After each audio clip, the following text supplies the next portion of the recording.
अस्सलाम वालेकुम। Awan homeopathic centre से डॉक्टर मोहम्मद अरशद अवान आपसे मुखातिब हूँ और पेशावर के इर्द गिर्द जितने भी रहने वाले लोग हैं मैं उनसे मुखातिब हूँ। पेशावर में रहने वाले लोग जिनको ये सीजनल डिजीज़ होती हैं और उनको नज़ला, ज़ुकाम, बुखार, डस्ट एलर्जी, नाक के मसाइल, पॉलिप्स नाक के अंदर बन जाते हैं, नाक की हड्डी टेढ़ी होती है, बलगम गले में बार बार गिरता है, गला का दर्द होता है, बुखार होता है, टेम्परेचर होता है, डेंगू होता है और मुख्तलिफ बीमारियाँ हमारे पेशावर के रहने वाले लोगों को इस तरह के बीमारियों के मसाइल बहुत ज़्यादा होते हैं। पेशावर में रहने वाले लोग हैं, एक मसला जो मैंने देखा है इंतहाई कॉमन है। एक तो जैसे ही जहाँ पर सर्दियाँ शुरू होती हैं पहले तो बड़ी बारिशें होती थी, लेकिन अभी बारिशें भी कम होती हैं। यहाँ पर डस्ट बहुत ज़्यादा हो चुका है और डस्ट ज़्यादा होने की बुनियादी वजह पेशावर के अंदर रक्षा का इस्तेमाल बहुत ज़्यादा है, रक्षा बहुत ज़्यादा चलता है, गाड़ियाँ बहुत ज़्यादा चलती हैं, धुआं होता है और सफाई का कोई बेहतर इंतज़ाम नज़र नहीं आता है, जिसकी वजह से बहुत ज़्यादा डस्ट बढ़ जाती है। पेशावर में रहने वाले लोग बड़े अच्छे लोग,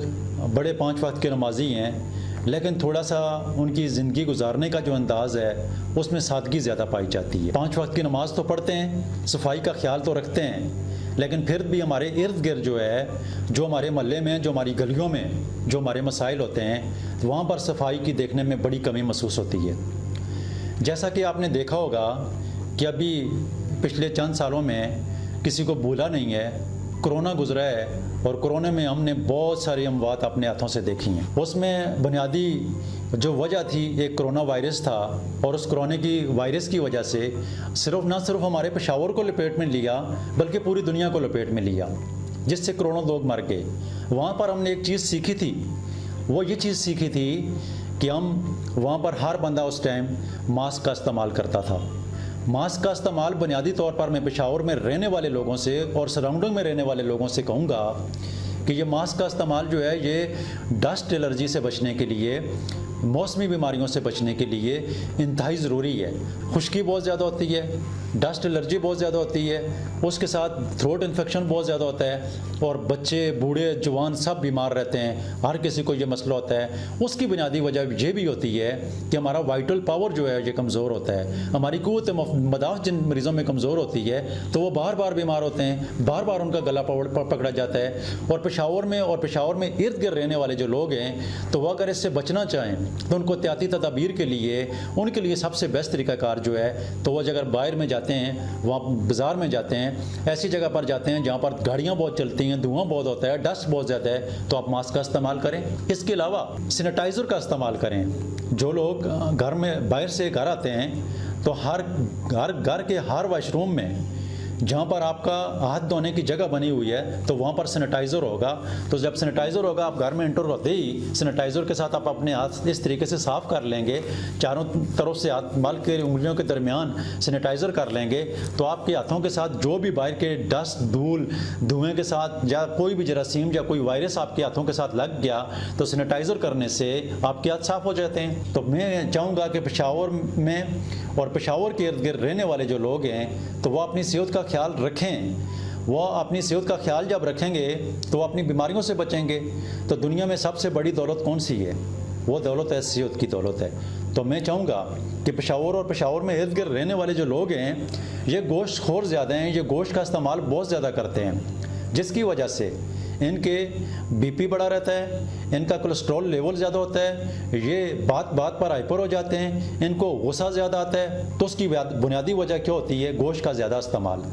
आप अपनी ग़िज़ा को जो है वो मतवाज़न कर दें। आप अगर अपनी ग़िज़ा को मतवाज़न करेंगे, आप सब्ज़ियों का इस्तेमाल करेंगे, आप फ्रूट का इस्तेमाल करेंगे, आप ड्राई फ्रूट का इस्तेमाल करेंगे, आप अपनी सेहत के असूल के मुताबिक जो है वो खाना खाएंगे, ज़्यादा खाना नहीं खाएंगे, सुन्नत के मुताबिक खाना खाएंगे, तो आप बहुत सारी बीमारियों से बच जाएंगे।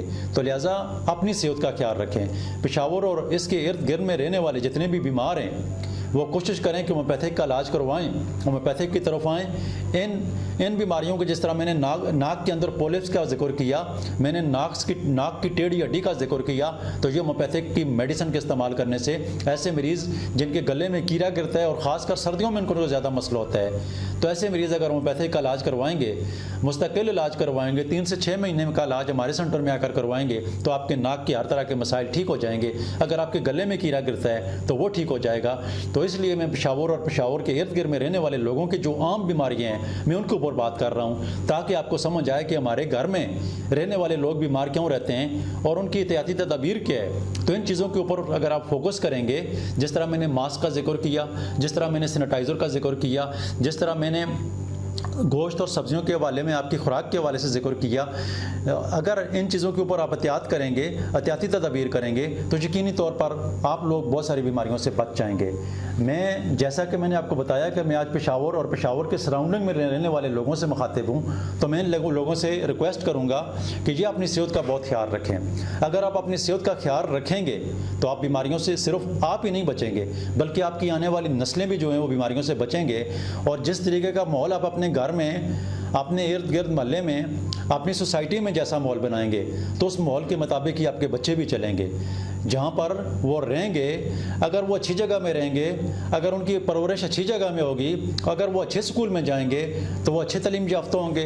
अगर आप उनके ऊपर फोकस करेंगे, आप अगर उनके तवज्जो देंगे, तो यकीनी तौर पर हमारे पेशावर में रहने वाले लोग जो हैं वो तरक्की करेंगे, उभर कर सामने आएंगे।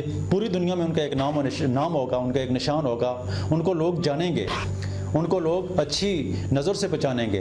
तो जिस तरह हम 5 वक्त की नमाज बाजमात पढ़ते हैं, ख़ासकर जो पख्तून लोग हैं वो हमारे मुल्क में सबसे ज़्यादा नमाज़ पढ़ने वाले और पाबंदी के साथ नमाज़ पढ़ने वाले हैं। तो अगर आप अपनी सेहत के वाले से भी इसी तरह फोकस कर लें, माशरे की और सोसाइटी में जितने भी मसाइल हैं उनके ऊपर अगर आप फोकस करना शुरू कर दें, तो यकीन माने कि पख्तून कौम का एक नाम पूरी दुनिया में अच्छे अल्फाज में याद किया जाएगा। तो अपनी सेहत का भी ख्याल रखें, अपने इर्द गिर्द रहने वाले लोगों का भी ख्याल रखें। दुआओं में याद रखना। अल्लाह हाफिज़।